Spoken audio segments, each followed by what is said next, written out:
Chris again from Burbank Roller Hockey. Today we're going to be talking about wheels, wheel sizes, and specifically wheel pattern on your skates known as rockering. I get a lot of questions about how I run my wheels on my skates. I run a modified rocker. So what I want to do here is I want to explain a couple of things really quickly.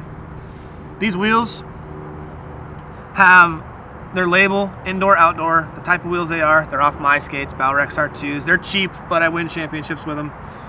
This number right here is the hardness, 78A. The lower that this number is, the softer that your wheel is, which means the more that it will flex and the better grip you'll have when you're going this way or when you're going that way in a hard turn.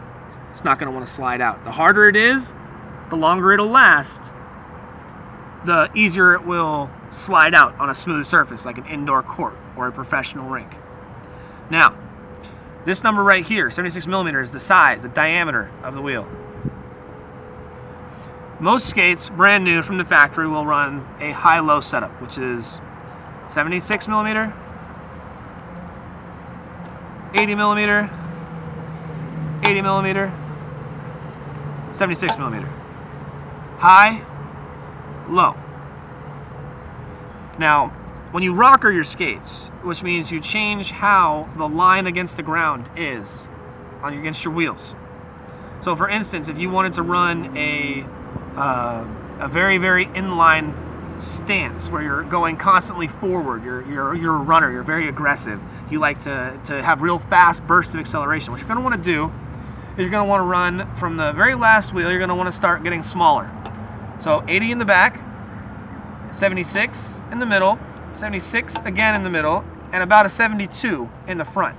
And what that will do, assuming that this is a straight line right here, where your boot is, it's going to literally put you forward so that your foot is always at a front angle. You're always constantly on your toes.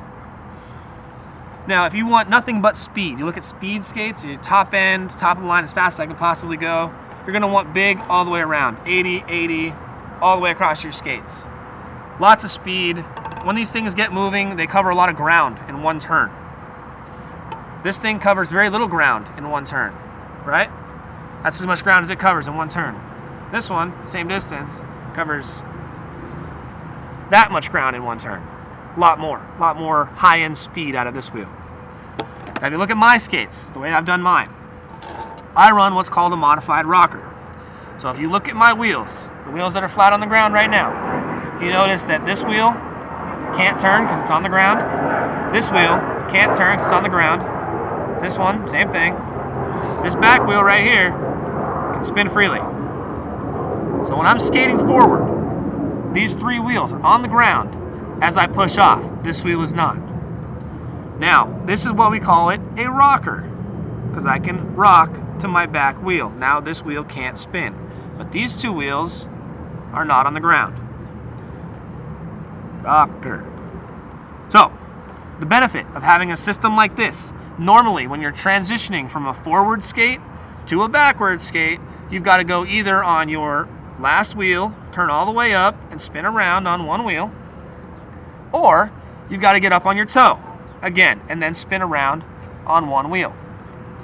With this type of a rocker, it allows you to keep all of your spins like an ice skate in the center of the chassis. It keeps my weight balanced, and I slightly pull these two wheels off the ground, I keep this wheel off the ground, and I rotate on that middle wheel with zero friction.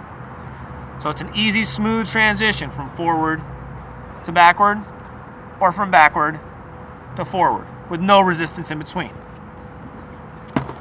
Several different ways you can go with a rocker. You can run big, big, small, small. You can run small, medium, big, big. You do it like I do, which is medium, big, medium, small. I personally think this is the best way to get the most agility out of your skates. If you want great stopping power, you want to be able to stop on a dime, big, big. These two back wheels right here, those are your brakes. When you throw the brakes on, these two back wheels make all the stopping power. When you're in a tight turn, these little wheels up here in the front make it so that you can get real low and get a lot of speed out of those wheels. It doesn't take a long time for this wheel to go from here to here. This one, it takes a ton of time to go from there to there.